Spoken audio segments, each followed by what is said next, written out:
Kristalina Georgieva et Alassane Ouattara. En mai 2021 à Paris, la dette publique a connu en un an une hausse d'environ 3 683,1 milliards de FCFA, environ 6,6 milliards de dollars américains.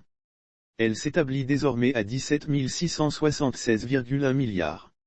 Le Fonds monétaire international, FMI, a expliqué la semaine dernière que la capacité du pays à couvrir les remboursements reste satisfaisante, avec un risque modéré de surendettement et d'espace limité pour absorber les chocs. Mais, conseille une stratégie d'endettement prudente. L'annonce a été faite dans le cadre de ses consultations annuelles au titre de l'article 4 avec la Côte d'Ivoire.